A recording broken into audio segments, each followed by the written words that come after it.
kita nggak tahu ya, yang mereka TPPU ini kan tahu mendadak dia udah buka pabrik di sana. Ya ada beberapa oknum artis lah yang saya dengar itu isunya ikut juga menikmati itu dengan membuat usaha-usaha yang seolah-olah itu kamuflase ya, mendadak kaya si A, si B, si C. Saya tidak usah sebut satu-satu, tapi saya pikir netizen.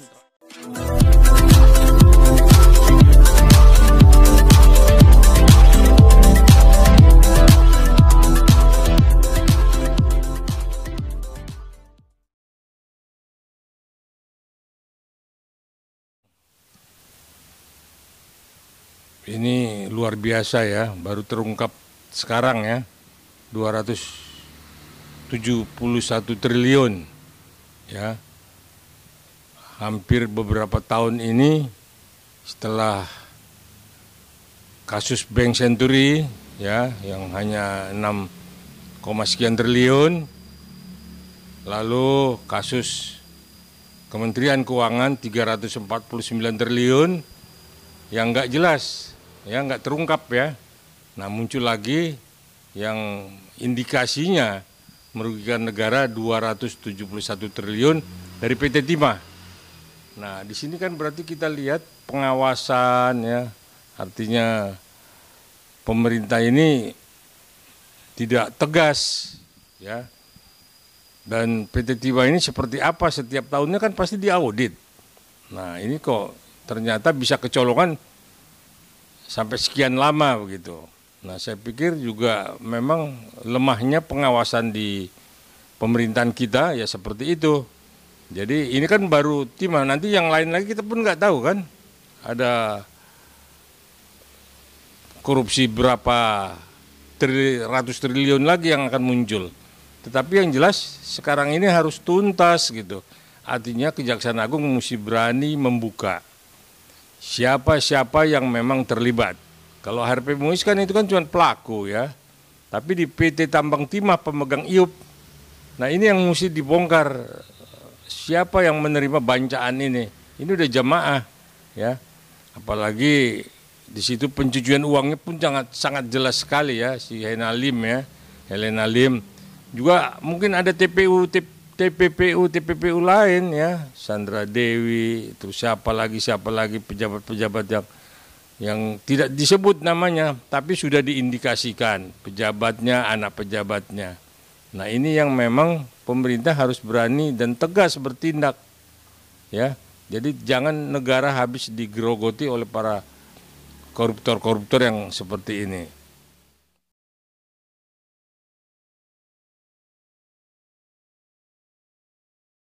Ya saya pikir TPPU-nya di sana lah. Uang itu kan digeser, dibelanjakan apa, dibelikan aset apa. Ya kan dari situ semua kelihatan TPPU-nya. Tapi kan itu kan nggak seberapa ya. Dibandingkan dengan jumlah 271 triliun.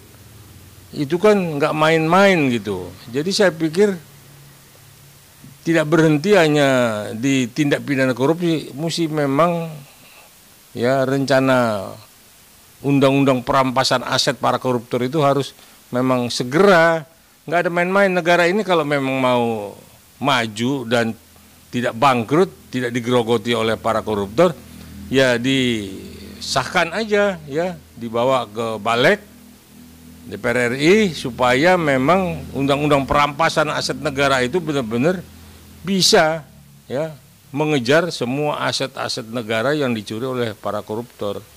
Jadi tidak rame, redup, akhirnya menghilang. Kan kita lihat beberapa kasus-kasus mega proyek kan, rame diungkap, ketika pemeriksaannya mulai meredup, ketika sudah menyebut seseorang pejabat, hilang. Ya, ini kita lihat udah mulai adem lagi. Ya. Nah, padahal kerugian itu nggak main-main ya, karena 271 triliun itu nggak main-main kalau itu diberikan kepada penduduk atau dibangun untuk bangun sekolah, dibangun apa, kan bermanfaat untuk rakyat banyak ya.